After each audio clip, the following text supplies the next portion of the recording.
Wow, what a day, huh? So lucky me, I get to close it off with you all. And my dad just texted me from Washington where he's watching with my niece and my mom and my brother and sister-in-law and said, "Speak up, Ron Lee." Can you hear me, Dad? Just as an aside, I used to be really, really social as a little one, like a toddler. I was really shy as an elementary school student, and I could barely stand up here and give you anything, really. And then he sent me off to Oxford for a speech and rhetoric program. Like, horrible, worst nightmare of my life, right? But thanks to you, Dad, I'm here today. And thank you all for being here for this wonderful program. It's such a pleasure. I have some very special guests up here as well, which I'll introduce through the talk. But as you mentioned, I am a child and adolescent psychiatrist. I'm actually your first speaker in the history of TEDxNYU, the 2 years that have happened before this, from the medical school. So it's really an honor and pleasure. And hello to the folks from the Child Studies Center. Thank you for coming. What I want to do is tell you a little bit about the work that we do at the medical center. And I see my main job there as helping with the pediatrics team to help support families and children as they face life-changing and often life-threatening illnesses in the hospital. Now, when people hear that I'm a child psychiatrist, the clicker doesn't work, usually. Or is it just maybe this? There's a laser pointer. Here we go. Okay. When people hear that I'm a child psychiatrist, two things usually happen. Either people start to look for the nearest exit and make a mad dash, so don't even think about it, right? Or the second thing is they start to get really comfortable immediately and start to tell me about their lives. And I think this is probably, this non-neutral response. It's almost never neutral because of the pervasive stereotypes and stigma around mental health and mental illness, right, that are sort of floating around in our collective awareness and unawareness. I think modern day medicine's black box is mental health, right? Modern day medicine's black box is mental health because when you think about things like sadness or depression or fear and anxiety, emotional well-being, happiness, meaning, right? These are not things that we can see with the naked eye, right? Or even through a microscope. They're certainly not things that we can gauge with a blood test in this day and age, right? But it's all around us and its impact is strong. And I think you can point to our own families, our own lives, our own communities to see this. And particularly in medicine, mental health is often an afterthought. Right? Your emotional well-being is not the primary area of concern. It's deemed less important in some ways from the get-go. And I want to make the case today that it really should be front and center. We've had a wonderful panel of speakers to tell you about how important it is to feel socially connected, emotionally well. And we'll tell you a little bit about how we're trying to do that at the hospital. Now, for most of you, the hospital is the last place you'd want to be. Right? Even for those of us who work at the hospital, to be there as a patient or as a parent of a child who's ill is your worst fear in so many ways. Right? Another sort of modern day black box, what's happening in the hospital. And a lot of times what we'll see in medical care across the board is that care is fragmented. It is fractured, it is siloed, right? It's hyper-specialized, so you might have a doctor for your eyes, a doctor for your heart, a doctor for your lungs and gut, a doctor for the wart on your right toe, another for your feelings, right? But there's no one taking care of all of you. And for parents, it's a particularly frightening place to be, right? Because your number one job as parents is to protect and to love your children. Right? And there's no time in life that kids need that most is when they're sick or injured. But then once you enter the doors of the hospital, it's almost like you hand the reins to the medical team. Right? And you hope, please take them, take care of them, deliver them safely. Right? And it's an often sometimes sort of helpless and disempowering feeling that I think parents feel. So there's a quiet revolution happening at the medical center. It's steady, it's growing. And actually, I think you'll start to see something dramatic happening in the next few years. What we're doing right now is we're building a children's hospital within the larger hospital. Right? It's slated to open in 2017 or 18, depending on who you ask, and certainly the hurricane has set some things back, but it's happening. We're building the children's hospital. But the structure is only one part of the children's hospital. Right? There must be a culture of care that involves holism, healing, humanity, and hope. Right? A culture of care that embraces holism, healing, humanity and hope, the H words, and hence the title of my talk. So by holism, I think we've heard this all day, right? That holism means that the body, the brain, the mind, and the spirit are all one part of an entity, one single entity, an interconnected whole. And we can't consider the body, the brain, the mind, the spirit as separate, right? The chaplain cannot deal with your mind and your spirit, the psychiatrist and psychologist your mind, the specialist your body. It's not possible. The neurologist your brain, right? It's not possible. We can't parse ourselves in that way. Holism also meaning for a child and adolescent psychiatrist that the child and the family are one part of an interdependent, interconnected whole. You can't just treat the kid without helping care for the family. And I think the best way to tell you about healing, holism, humanity, and hope is to tell you about some of the kids and families that I've had the privilege of working with today. And actually, I'm so grateful that they're actually here today with us. So, how come? Clicker. There we go. So, story number 1. Right. Her name means light. She was 17 when I first met her. Senior in high school, living in Queens, from a Mexican-American immigrant family. She was a real superstar, excited for prom, for graduation, for college acceptances. Junior year, she played on the basketball team. She was a wonderful friend and student. And senior year, in the fall, she started to feel a pain in the right side of her belly. And she started to feel tired more easily, and she used to have lots of energy. And she started to have trouble catching her breath, even with easier tasks. And time went on, actually 7 months went on. This kept getting worse and worse, and to the point where she could hardly breathe, laying flat. She'd find herself sort of gasping for air at night. She had to sleep standing up practically. They went to several doctors, and they couldn't figure out what had happened. Went to an emergency room, couldn't really figure out what had been going on. And finally, in the second trip to the emergency room, the tests confirmed her family's and her worst fears. She had cancer. She had acute lymphoblastic leukemia, the #1 cancer in childhood. Right? And she remembers being admitted to the hospital immediately, placed on all these monitors, IVs coming in and out, cables, beeping machines, transferred in an ambulance to another specialty center, thinking, oh my gosh, am I really that sick? Is it that bad? Can you imagine how scared she and her family must have felt those first few nights in the hospital? Right? And her family speaks primarily Spanish, too, so trying to navigate those systems and what had happened, what was going to be required of them in a language that was not your native tongue.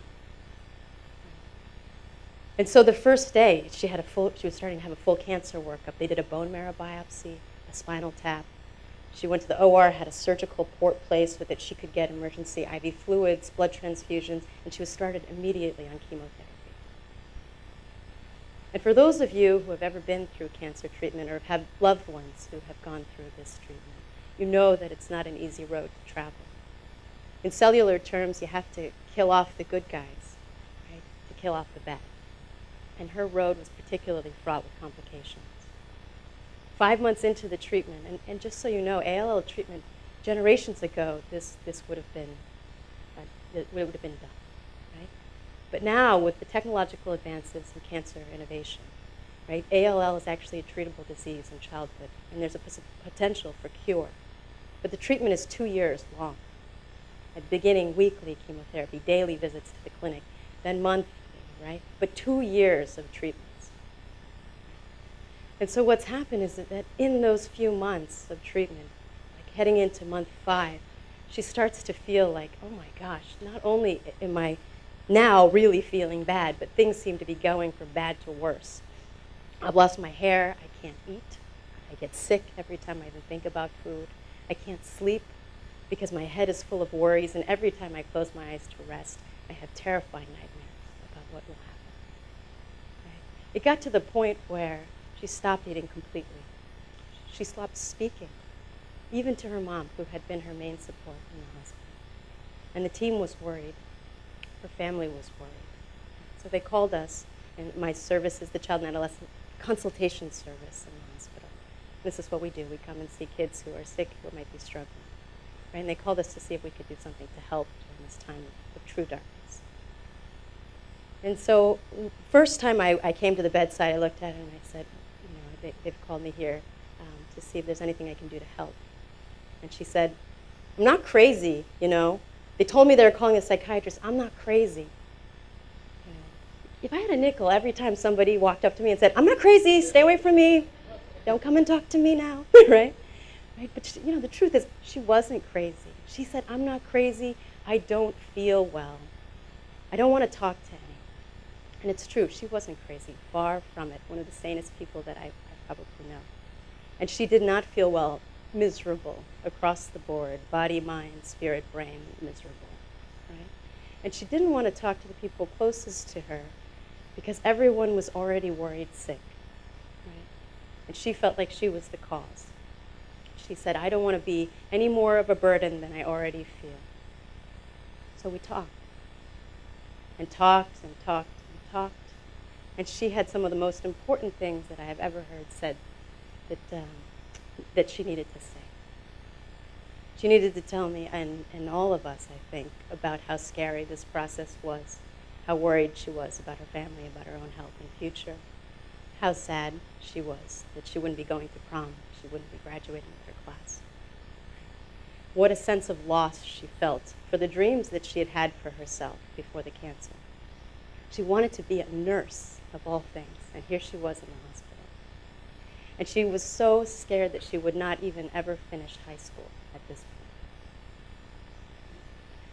And so what happened is when she was getting ready to be discharged from the hospital, we both were thinking, we shouldn't stop talking now just because you're leaving the hospital. So she agreed, let me, I'll keep following you. I'll keep coming to talk with you when you're getting your chemo treatments in the outpatient Children's Cancer Center.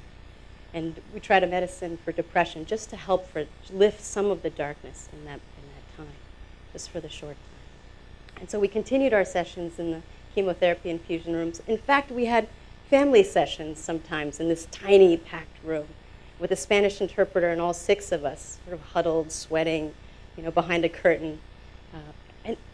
Really, for me, it was as almost a witness and a facilitator to help the family say the things that were hardest to say, the things that mattered most to them. And the amazing thing is that 2 years later, they keep having Saturday talks where they talk about any family issues that might be coming in, away from the medical center buzz in their home in Queens. But they don't need me or anybody else to help facilitate any of this. So this is Lucero, woman of light. This is Lucero in the hospital with one of her favorite night shift nurses. And this is Lucero with her mom, Julia, and her sister, Mariella. This is about 2 to 3 months into treatment. And I think this is the playroom in the hospital. This is Lucero with her dad after her hair fell out, Wolfrano, who's not here with us today. And this is with her home instruction teacher at her home in Queens, who helped you get your high school diploma. But the story doesn't end here, right? Lucero's story continues because last Wednesday I went to visit Lucero and Julia because she'd had her last chemotherapy treatment after 2 long, hard-fought years. Her last chemotherapy treatment. I don't even want to count how many you've had, right? And Thursday she had her last spinal tap infusion. And on Sunday, tomorrow, she'll be done with this 2-year course. And again, yet the story doesn't end here, because what does Lucero go and do? But she wants to be a camp counselor now for a camp for kids who have multiple disabilities. Not only that, but she got into the nursing program for the City of University of New York, and she's going to start this fall. Right? Unbelievable, right? Amazing. When I first started with you, I thought, you said I want to be a nurse. I said, that's great, let's do it. And I thought, oh my gosh, 2 years seems like such a long time to wait, right? And she says, I want to be a nurse practitioner just like Lydia Campbell. And this is Lydia on Lucero's 18th birthday. Looks like a really good ice cream cake at the Children's Cancer Center at Hassenfeld. She wants to be just like Lydia Campbell, Dr. Rates, her oncologist, and the whole team at Hassenfeld, right, who were there from day one, along with her family. So this is holism, the child and the family, the brain, the body, the mind, and the spirit. And the second H is healing, right? And this is the healing that Lucero and her family have taught me and all of us at the medical center, and hopefully all of you today. It has taught us not to forget about healing in our quest for cure. Right? There are so many remarkable cures that are being discovered merely for childhood illnesses, right? Some amazing treatments, right, that really have taken us to another level of medical care. But without healing, without a place for light in a time of darkness, right, all would be for naught. There's no room for recovery at the other end if you've lost part of that important whole. I have another story for you, and I'm also so grateful that he's here tonight. His name also means bringer of light, right? In Greek, the patron saint of artists and doctors. I did not plan this at all. I just picked two kids that really moved me, right? But this is his name. He was 11 when I first met him. In fact, he was a fifth grader at my daughter's elementary school in Brooklyn. I didn't even know this when I first met them. Right? But he was 11, but his story began way before I met him. It was one of those great Brooklyn days in Prospect Park, right? He had just graduated from fifth grade, and they were having an end-of-the-year picnic. And everyone was there and playing and having a good time and celebrating, and he didn't feel well. Right? And then suddenly he collapsed. His heart stopped, went into cardiac arrest. Right? PS10, where they go to school, is a school for kids of all types, with all sorts of illnesses and disabilities, right? So someone had a defibrillator in the park that day and shocked him in the field. And two bystanders, I think nurses, right, started CPR and kept him alive until the ambulance got there. He went to another hospital. They couldn't help him. He got sent to another hospital where they had specialized care, and they could, right?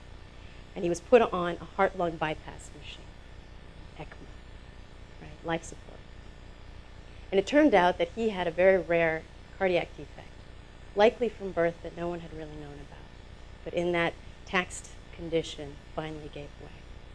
He had an emergency cardiac surgery, right, where they fixed the defect, but they had to keep him on life support to protect this poor heart, right, see if it could regain function. Right, but this long waiting period, this sort of roller coaster ride of a waiting period, was what was upon the family. And in one of the most moving Caring Bridge sites that I have ever read, and Caring Bridge, for those of you who don't know it, is a website where families and people can create their own personal sites to keep their family members and friends up to date when they're in the hospital or fighting serious illness. In one of the most powerful sites that I've ever read, his mother writes, "My silent chant to help me endure each crisis over the last few weeks, as borrowed from one of my many wonderful sisters, has been, please deliver him. Please deliver him through this whole, complete, and lacking nothing. Lacking nothing, lacking no thing, not his own heart, or his joy and laughter, or his magnificent, beautiful, brilliant mind.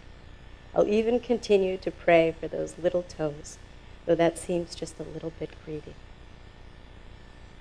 What had happened was that the life support machine needed to be connected through big vessels in the body, and those are the vessels in the legs. So he lost blood supply to his leg, his left leg, and those toes started to turn black, and blisters started forming over the skin. And so as they're waiting for him to see if he'll wake up from the coma and what, had his brain been affected, would his heart function, or would he need a transplant? The other question was, would he be able to keep his leg, or would it need to be amputated? So this is Lucas, bringer of light, on life support in the ICU. Just want you to note the puppy on his chest, if you can see that.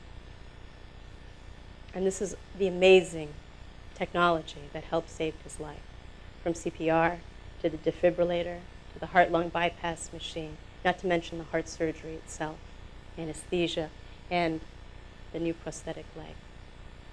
When I asked Lucas and his parents, Dave and Celeste, and his sister, little sister Isa, who's not here today, what was it during this time that could help you make it through and move forward as a family? What helped you? And they said, it was the nurse who stayed by his side in the ICU every single day that he was there.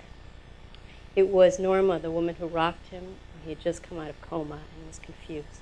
It was the woman who ran the playroom for siblings, so the hospital was not so boring for his sister's words, right? But that you could have fun and you could be distracted and still grieve and be sad about what's happening to your big brother.